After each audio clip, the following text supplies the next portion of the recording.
Trump qui laisse aller, je parlais de décolonisation en introduction, là. Trump qui laisse aller, et là, il y a comme toutes les têtes, les grosses têtes du mouvement MAGA aux États-Unis qui ils vont à fond de train contre Israël. On n'a jamais vu ça. Je n'ai pas d'image de Candace Owens ici. Je pense que vous connaissez tous sa position. Elle est très, très, très, très, très dure sur Israël. Mais ce n'est pas juste Candace Owens. On parle aussi de personnalités élues comme Marjorie Taylor Greene, comme Matt Gaetz, l'ancien congressiste Matt Gaetz, des proches de Trump comme Steve Bannon, etc.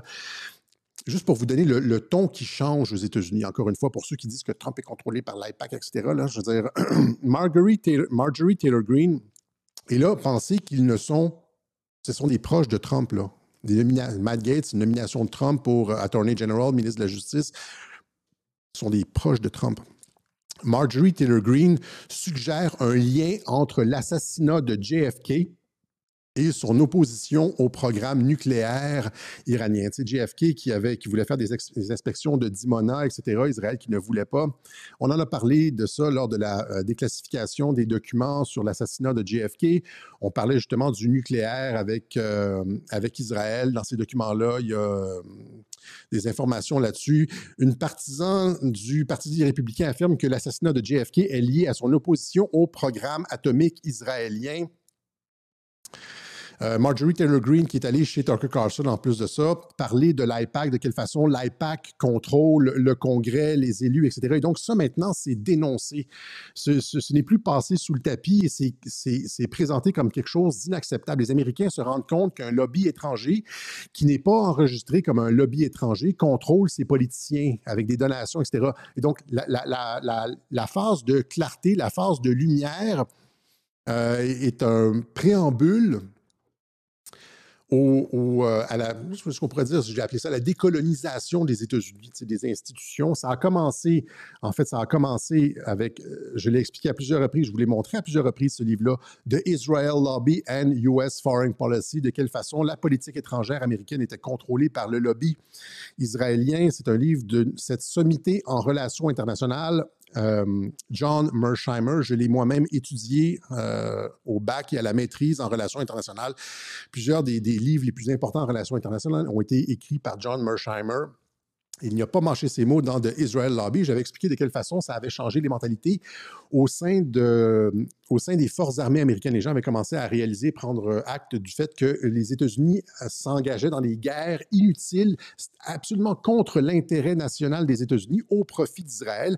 Et ça a été notamment un des sujets qui a été abordé par Ted Cruz avec Tucker Carlson, quand je vous avais dit que c'est ça qui avait lancé la pierre de la décolonisation des mentalités. Là, Ted Cruz qui disait, en fait, Tucker Carlson qui a montré que Ted Cruz préférait les intérêts israéliens aux intérêts américains. Il n'y avait aucun intérêt américain à faire la guerre ici, à faire la guerre là, etc. Les seuls intérêts, c'est des intérêts en faveur d'Israël. Et ça avait été présenté par Tucker Carlson à ce moment-là. Il y a Matt Gaetz ici. J'essaie de vous montrer en 5-10 minutes, là, vous donner le ton aux États-Unis depuis, alors que Trump était sur le point de bombarder, etc., la rhétorique au sein du mouvement MAGA était dithyrambique et était contre l'implication des États-Unis. Et ça va être très difficile après ça, après ce qui s'est passé, de justifier d'autres interventions. Mais pas que ça. Ici, Matt Gaetz, l'ancien membre du Congrès, Matt Gaetz affirme que si le monde s'inquiète du programme secret d'armes nucléaires au Moyen-Orient, il devrait commencer par Israël, parce qu'Israël a un programme nucléaire illégal et secret. Donc, il dit qu'on devrait commencer à regarder du côté d'Israël. Israël a un programme nucléaire secret et... pourquoi Israël aurait le droit d'avoir une arme nucléaire et que les autres autour n'auraient pas le droit d'avoir une arme? Donc, il y a cette réflexion-là qui n'a jamais été faite par aucun parti, par aucun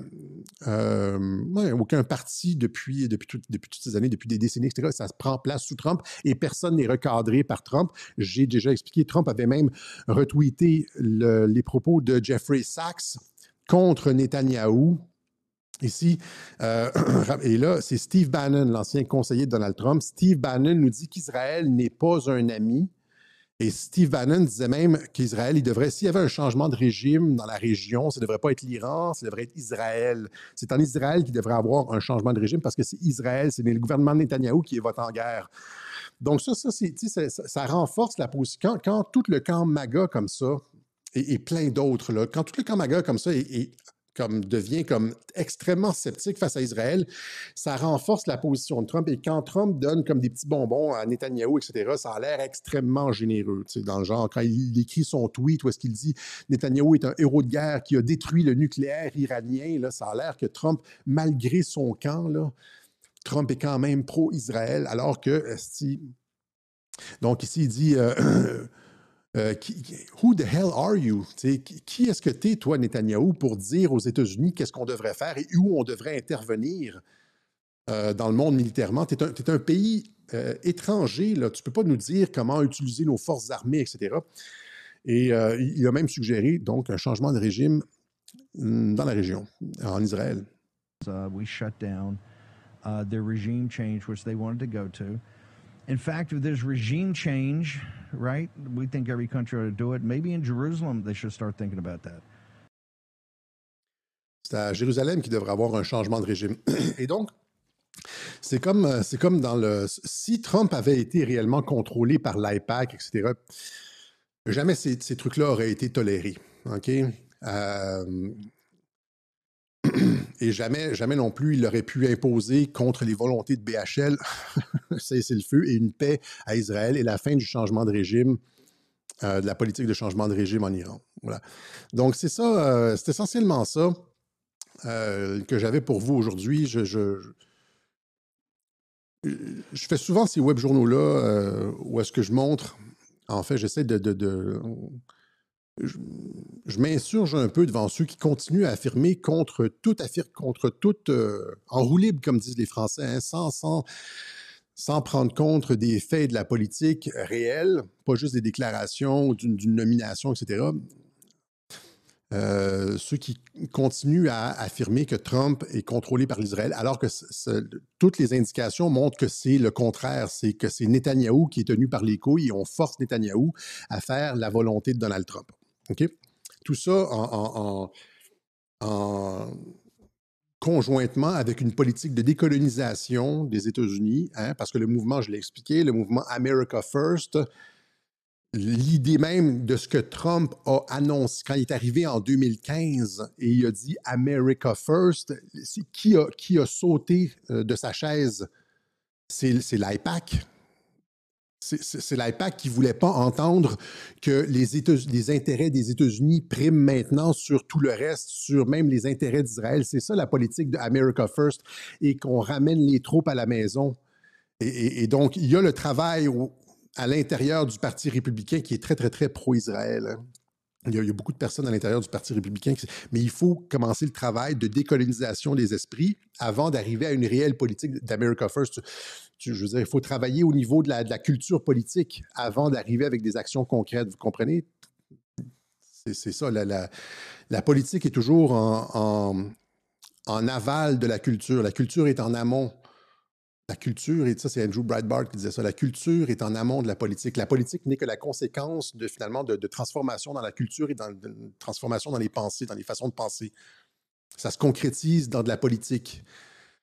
Et donc, si tu veux arriver à réellement mettre en place la politique de America First, tu dois changer les mentalités. C'est ce qui se passe, c'est ce que Trump laisse faire à l'intérieur du Parti républicain. Cette espèce de découplement, de décolonisation de la pensée qui a commencé, je l'ai expliqué à plusieurs reprises, avec ce livre-là de John Mersheimer, Le lobby israélien. Et ça n'a pas plu du tout aux commentateurs judéo-américains, israélo-américains, on pourrait dire. It's a Bribe, Mark Levin, Laura Loomer, Ben Shapiro, qui critiquaient Donald Trump pour avoir accepté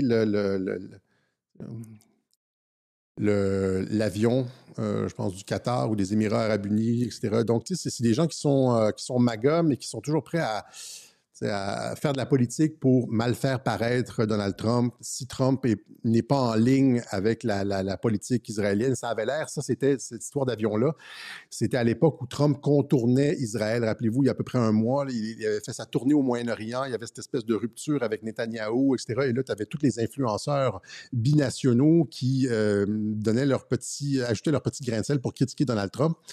Un peu comme Mike Borowski fait présentement avec... un peu comme Mike Borowski fait présentement, c'est-à-dire de la propagande, on dirait.